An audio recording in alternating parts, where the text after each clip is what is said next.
सिवान में शहाबुद्दीन के बेटे उसामा पर केस दर्ज हुआ है, हत्या के प्रयास का मामला दर्ज हुआ है। तो उसमें कानूनी FIR दर्ज हो गया, उसमें पुलिस जो कानूनी कार्रवाई हो करेगी। नमस्कार, मैं विकास सिंह राजपूत और आप देख रहे हैं देशवा न्यूज। तेजस्वी यादव के बेहद करीबी विधायक ओसामा साहब पर FIR दर्ज हो गया है। ये FIR हत्या की साजिश रचने का गंभीर आरोप जो है वो लगे हैं और चंदन सिंह ने सीधा ओसामा साहब पर गंभीर आरोप लगाया है। ओसामा साहब के साथ साथ डब्लू खान की भी मुश्किलें जो है वो बढ़ गई है और अब इस मामले को लेकर बिहार DGP का बड़ा बयान जो है निकलकर सामने आया है। तेजस्वी यादव की एक तरफ जहां लगातार मुश्किलें बढ़ रही है तो वहीं पर दूसरी तरफ अब ओसामा साहब जो है वो भी मुश्किलों में आ गए हैं, गंभीर आरोप उन पर लगे हैं। वैसे में क्या कुछ कहते हुए नजर आ रहे हैं बिहार DGP, पहले आप उनके इस पूरे बयान को सुने। ये 2 दिवसीय कार्यशाला आयोजित की जा रही है। इसमें DNA और फॉरेंसिक साइंस के अन्य विषयों पर काफ़ी विस्तार से इस पर चर्चा होगी। इसमें जो directorate of forensic science services के जो डायरेक्टर हैं वो उपस्थित हैं, यूपी फॉरेंसिक साइंस के जो डायरेक्टर हैं वो उपस्थित है। पूरे भारत वर्ष के जितने सारे स्टेट फॉरेंसिक साइंस लेबोरेटरी हैं, सेंट्रल फॉरेंसिक साइंस लेबोरेटरीज हैं, बहुत सारे अंतर्राष्ट्रीय विशेषज्ञ भी यहाँ पर उपस्थित हैं। तो विभिन्न विषयों पर 2 दिनों तक इस पर काफ़ी विचार मंथन होगा और इसमें हमारे जितने वैज्ञानिक हैं बिहार में फॉरेंसिक साइंस के, सभी वैज्ञानिक भाग ले रहे हैं। और विधि विज्ञान जैसा कि आप जानते हैं कि अनिवार्य हो गया है 7 वर्ष से ऊपर के सजा वाले कांडों में, और प्रत्येक कांड में विधि विज्ञान को पहुंचना है घटनास्थल पर, वहां पर साक्ष्य का संकलन करना है, विश्लेषण करना है और वैज्ञानिक अनुसंधान सुनिश्चित करना है। तो इसके दृष्टिकोण से भी यह आवश्यक है कि विधि विज्ञान में विस्तार हो। और जो 2012-13 में 700-800 केस में हम लोग विधि विज्ञान का सेवा दे पाते थे, आज हम 18,000 केस में विधि विज्ञान की सेवा दे पा रहे हैं। और हमारे 1 लैब कार्यरत थे 2013 में सिर्फ पटना में। आज के डेट में हमारे 4 लैब कार्यरत हैं, पटना के अलावा मुजफ्फरपुर, भागलपुर और राजगीर में, और 9 लैब और उसके बिल्डिंग बन गया है। वैज्ञानिकों की नियुक्ति 102 वैज्ञानिकों की नियुक्ति अभी पिछले महीने ही हुई है, उपकरण खरीदी जा रही है। तो आने वाले 1 वर्ष में हमारे 13 फॉरेंसिक साइंस लेबोरेटरी कार्यरत हो जाएंगे रीजनल लेवल पे और पटना मिला करके।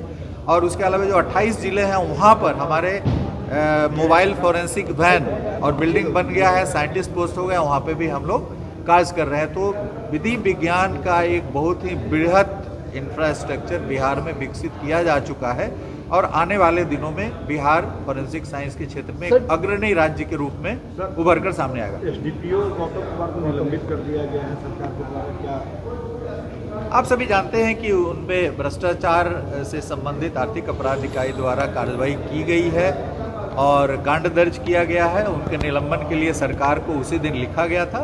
उनका निलंबन की अधिसूचना सरकार के स्तर से निर्गत किया। मोतिहारी शराब कांड पर क्या कहेंगे? जिस तरीके से मोतिहारी शराब कांड में जो पूरे जो शराब के खेप थे वो जब्त कर लिए गए हैं, सभी की गिरफ्तारी हो गई है।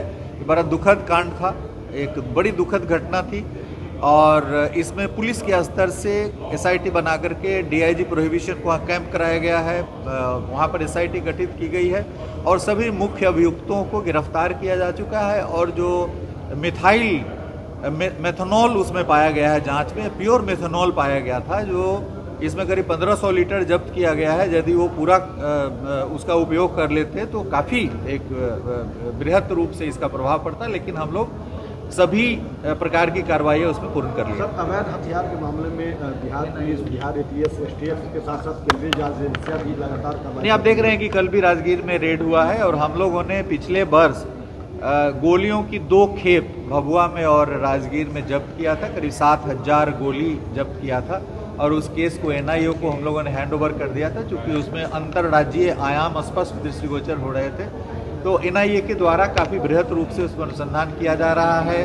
चंडीगढ़, पंजाब, हरियाणा वगैरह कई राज्यों में रेड किया गया है, बिहार में भी रेड किया गया है और उसमें काफ़ी उसका प्रभाव पड़ा है। गोलियों की सप्लाई को हम लोग चोक करने की कोशिश कर रहे हैं, जिस पर हम लोग काफ़ी सफल हुए। गिरोह है सर, ये गैंग है? एकदम अंतर है। जो कालड़ा ब्रदर्स हैं वो पंजाब से पकड़े गए हैं, और भी इसमें अंतर्राज्यीय आयाम है जिसको एनआईए स्पष्ट रूप से सर, एक अंतिम सवाल है, सिवान में शहाबुद्दीन के बेटे उसामा पर केस दर्ज हुआ है, हत्या के प्रयास का मामला दर्ज हुआ है, तो उसमें कानून का FIR दर्ज हो गया, उसमें पुलिस जो कानूनी कार्रवाई हो करेगी। Thank you.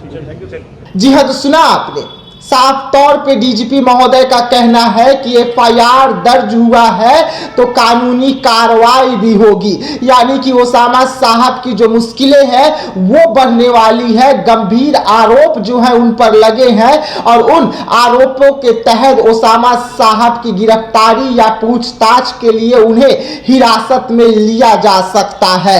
इस वक्त ओसामा साहब जो है वो अपने आवास में है, लेकिन खबरें निकलकर सामने आ रही है कि जिस तरीके से सिवान पर उन पर हत्या की साजिश रचने के गंभीर आरोप के साथ मामले को दर्ज करवाया गया है, देखते ही देखते एक छोटी सी लड़ाई जो थी वो हिंसक झड़प के रूप में तब्दील हो जाती है और पूरे गांव में तनाव जो है फैल जाता है। उसके बाद ओसामा साहब पर FIR दर्ज होता है, डब्लू सिंह पर FIR दर्ज होता है, डब्लू खान पर FIR दर्ज होता है और उसके बाद 7 लोगों की गिरफ्तारी होती है। और अब डीजीपी महोदय का ये बड़ा बयान अपने आप में बेहद खास हो जाता है। तो ऐसे तमाम खबरों के लिए बने रहिएगा देशवा न्यूज के साथ, दीजिएगा इजाजत, धन्यवाद।